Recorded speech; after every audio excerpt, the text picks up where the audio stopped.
Caméra, check. Micro, check. Allez, c'est parti.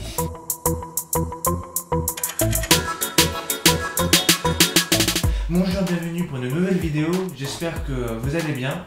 Avant-hier, McLaren aura fait sa présentation de leur nouvelle monoplace et c'est ce qu'on va parler aujourd'hui.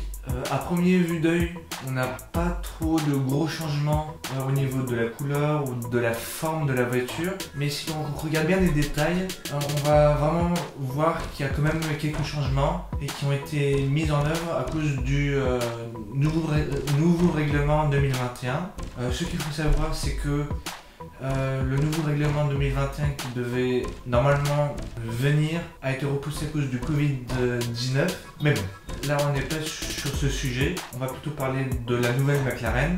Ce qu'il faut savoir, c'est que le châssis il a été bloqué, donc on ne peut pas changer le châssis. Et vu que la McLaren accueille maintenant un nouveau moteur qui n'est plus un moteur Renault mais plutôt un moteur Mercedes et que c'est pas sur une même architecture, il faut qu'ils fassent quelques modifications sur le châssis alors que ils n'ont pas le droit de modifier le châssis en lui-même.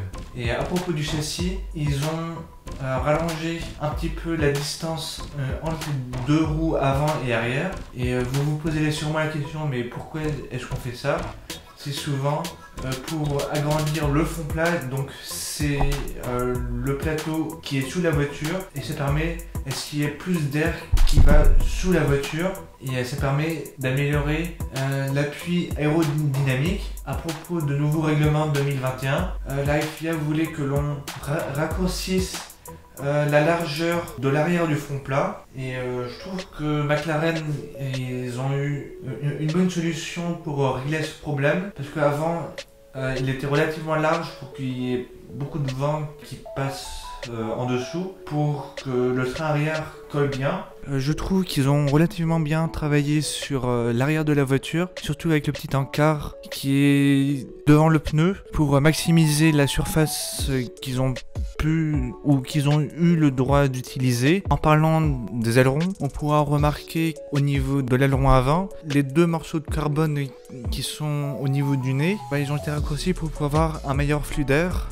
que le flux d'air aille mieux à l'arrière de la voiture et que le diffuseur soit bien nourri d'air, que l'arrière de la voiture soit plus stable. Et en parlant d'ouverture, il y a aussi le trou de la cheminée, c'est en haut de la Formule 1 où il y a l'air qui rentre dans le moteur. Il a été aussi un petit peu agrandi si l'on compare la voiture de 2020 et la voiture de 2021 qui a été présentée il y a quelques jours. Et on peut aussi remarquer d'autres ouvertures qui sont juste derrière le halo qui ont été remontées très légèrement. Et c'est avec tous ces détails là que je me dis qu'il n'y a pas trop de différence, mais qu'il y a quand même les différences nécessaires pour avoir une vidéo plus performante que l'année précédente et qui respecte le règlement 2021 de la Formule 1. Mais ils s'investissent pas trop non plus parce qu'ils savent qu'en 2022 il y a un nouveau règlement qui sort. C'est le règlement qui devait sortir normalement cette année mais qui sort en 2022 à cause du Covid-19 et c'est tout ce qui est avec le pack aéro qui pour moi a l'air sympa et qui devrait rapprocher un petit peu les Formule 1 et qui devrait donner plus de spectacles sur circuit. Sinon c'est tout pour moi, n'hésitez pas de vous abonner, d'activer les notifications et de partager la vidéo, ça me ferait sûrement plaisir et ça permettrait de soutenir la chaîne. Et sinon à vendredi prochain à 18 h